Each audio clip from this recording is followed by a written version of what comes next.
நம்ம வீடு கிரவுண்ட் லெவலோட மேல இருக்குன்னு நினைச்ச உடனே அதை வந்து அந்த ஹைட் வந்து பிளிந்த் லெவல்னு சொல்லுவாங்க. பிளிந்த் லெவலில் கரெக்டாக நீங்க டிசைட் பண்ணாம விட்டீங்கன்னா ஹெவி ரெயின்ஸும் ரெய்னி டைம்ல வந்து ரெயின் வாட்டர் ஆட்டோமேட்டிக்காக வீட்டுக்குள்ள வந்துடும். அதுவும் 40 இயர்ஸ் ஓல்டு லைஃப் ஸ்பேன் உள்ள பில்டிங்ஸ் வந்து பார்த்தீங்கன்னா கண்டிப்பா ரோட் லெவல் இன்க்ரீஸ் ஆயிருக்கும். அந்த மாதிரி டைம்ல உங்க ட்ரைனேஜ் லைன்ஸ்லயுமே தண்ணி ரிவர்ஸ் ஆகி வரதுக்கு வாய்ப்பு இருக்கு, வீட்டுக்குள்ளேயும் வரதுக்கு வாய்ப்பு இருக்கு. ஸோ இந்த மாதிரி ப்ராப்ளம் உங்க வீட்டுக்கு வரக்கூடாதுன்னு நினைச்சீங்கன்னா இப்போ வீடு கட்டும் போது மினிமம் ஸ்டாண்டர்ட் ஹைட் வந்து பாத்தீங்கன்னா பினிஷ்டு ரோட் லெவல்ல இருந்து 2 அடி ஹைட் தூக்கிக்கும். இதுவே உங்க ஏரியா வந்து வாட்டர் லாகிங் ஏரியாவா இருக்கு, ஒரு அந்த ஏரியா எமர்ஜ் ஆகியஸ் லெஸ் தென் 10 இயர்ஸ் இருக்கு அப்படின்னா ஆட்டோமேட்டிக்கா நீங்க 6-7 ஃபீட் ஹைட்டுக்குள்ள போய்க்கும். இது உங்க வீட்டுக்குள்ள தண்ணி வரதை மட்டும் நிப்பாட்டாது, உங்க ஃப்ளோர் டேமேஜ் ஆகிறதே நிப்பாட்டும், வாட்டர் லாகிங் ஏரியாவில் உள்ள சீப்பேஜ் ப்ராப்ளம்ஸையும் சால்வ் பண்ணும். அது மட்டும் இல்லாம ஃப்ளோர் கீழே இறங்குறதையும் ஸ்டாப் பண்ணும். டேப் எடுங்க, உங்க வீட்டோட பிளிந்த் லெவல் எவ்வளவு ஹைட் இருக்குன்னு சொல்லுங்க. அதை பிளிந்த் லெவல்ல இருந்து எப்படி ஹைட் ரைஸ் பண்ணலான்றதுக்கும் நாங்களே கைட் பண்றோம். நாங்களே அதை பத்தி நிறைய வீடியோஸ் சேனல்ல போட்டிருக்கோம். ஹவுஸ் லிஃப்டிங் ஒரு கான்செப்ட் வச்சு உங்க வீடு இன்னும் ஹைட் ஏற்ற முடியும். அந்த மாதிரி நிறைய டெக்னிக்கல் கன்சல்டிங் டீடைல்ஸ்க்கும் கான்ட்ராக்டிங் எக்ஸிகியூஷன்ஸ்க்கும் நீங்க எதாவது முடியும்.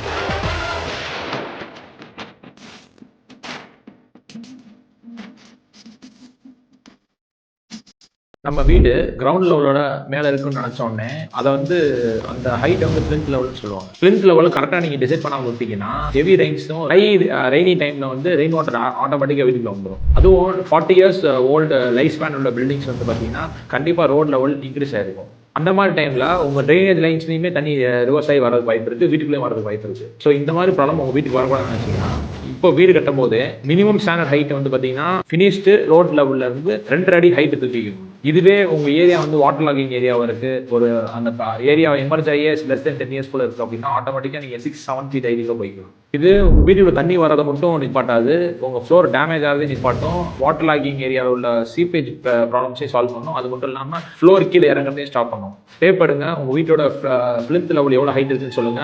அதை பிளிந்த் லெவல்ல இருந்து எப்படி ஹைட் ரைஸ் பண்ணலான்றதுக்கும் நாங்களே கைட் பண்றோம். நாங்களே அதை பத்தி நிறைய வீடியோஸ் சேனல்ல போட்டிருக்கோம். ஹவுஸ் லிஃப்டிங் ஒரு கான்செப்ட் வச்சு உங்க வீடு இன்னும் ஹைட் ஏற்ற முடியும். அந்த மாதிரி நிறைய டெக்னிக்கல் கன்சல்டிங் டீடைல்ஸ்க்கும் கான்ட்ராக்டிங் எக்ஸிகியூஷன்ஸ்க்கும் நீங்க எதாவது முடியும்.